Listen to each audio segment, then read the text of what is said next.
일종의 관용구처럼 통용되는 인대가 늘어났다는 말은 사실 엄밀히 따져보면 맞지가 않습니다. 구독, 좋아요 부탁드릴게요.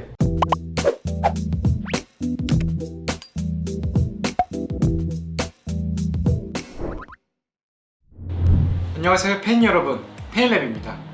인대가 탄성력의 한계 이상의 스트레스를 받아서 손상되는 걸 염좌라고 합니다. 발목을 접질리거나 손가락이 꺾여서 인대를 다친 경우는 누구나 한 번씩 경험이 있을 겁니다. 인대를 다쳤지만 걱정이 되어 엑스레이를 찍으면 대부분 이런 말씀을 듣곤 합니다. 뼈에는 이상이 없고 인대가 조금 늘어났네요. 잘 쉬세요. 사실 엑스레이에선 인대의 손상이 거의 보기가 힘들고 초음파를 봐야 인대가 손상된 게 겨우겨우 보입니다. 일종의 관용구처럼 통용되는 인대가 늘어났다는 말은 사실 엄밀히 따져보면 맞지가 않습니다. 인대에 관련된 얘기는 인대가 잘 낫지 않는 영상에서 설명드렸습니다. 뼈와 뼈 사이를 연결하는 질긴 섬유를 인대라고 하죠. 이 인대들이 관절을 안정화시켜주면서 갑작스러운 힘에도 관절 가동 범위를 넘지 않고 잘 유지하게 해주는데요. 얘네들이 한계 이상의 힘을 받게 되면 늘어나기보단 일부 섬유가 뜯어집니다. 그렇다면 왜 늘어났다는 표현이 쓰이게 되었을까요?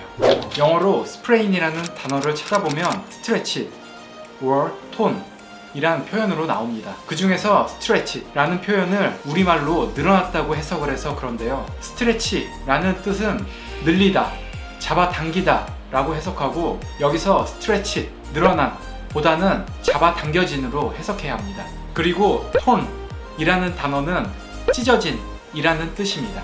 정리해서 말씀드리자면 흔히 말하는 인대가 늘어났다는 것은 인대가 잡아당겨지거나 찢어졌다는 뜻입니다. 엑스레이 사진에서 밀도가 높은 부분은 하얗게, 밀도가 낮은 부분은 검게 나타납니다. 그런데 인대나 건 같은 결합 조직, 근육이나 피부 같은 연부 조직은 뼈에 비해서 밀도가 한참 떨어지기 때문에 사진상에서 거의 나타나지가 않습니다. 애초에 인대나 건, 근육의 상태를 진단하는 데는 엑스레이가 부적합하죠.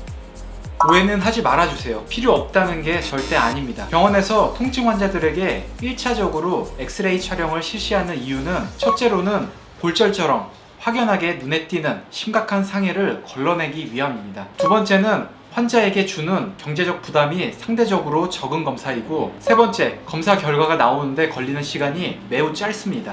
일단 엑스레이를 찍었는데 정상으로 나왔습니다. 근데 환자는 아파합니다. 이런 경우 제일 쉽게 말씀드릴 수 있는 건 뼈는 정상인데 인대가 늘어났다고 말씀드리는 거죠. 엑스레이 선상에서 나타나지 않은 인대를 찢어졌다 라고 할 수는 없으니까요. 되게 간접적인 정황 증거를 토대로 추론하는 겁니다. 그럼 파열된 인대는 어떻게 회복시켜야 할까요? 완전 파열인 경우는 수술을 해야겠지만 사실 삐끗하는 정도로는 완전 파열이 나올 수가 없습니다. 대부분이 부분 파열입니다. 인대가 잘 낫지 않는 영상에서 말씀드렸듯이 인대는 혈관이 잘 발달하지 않기 때문에 손상이 되면 회복이 어렵다고 했습니다. 이때 대표적인 치료가 침치료입니다. 침치료 중에 제일 대표적인 방법이 건인대 자국술이 있는데요. 인대나 건에 상처를 내고 직접 그쪽으로 혈액을 보내주어 염증 회복 반응을 유도하는 겁니다. 예전에 어떤 영상에서 한 물리치료사분이 인대에 침을 맞으면 구멍이 난다 라고 말을 했는데요. 그런 바로는 사람의 몸을 물리적으로만 생각하고 인체 생리학과 연부조직 외과학에 대한 이해도는 많이 떨어지는 생각입니다. 피부과에서 흉터 치료할 때 쓰는 서브시전이 얼굴에 구멍 낸다고 하는 거랑 똑같은 발언입니다. 이미 연구를 통해 나와 있습니다.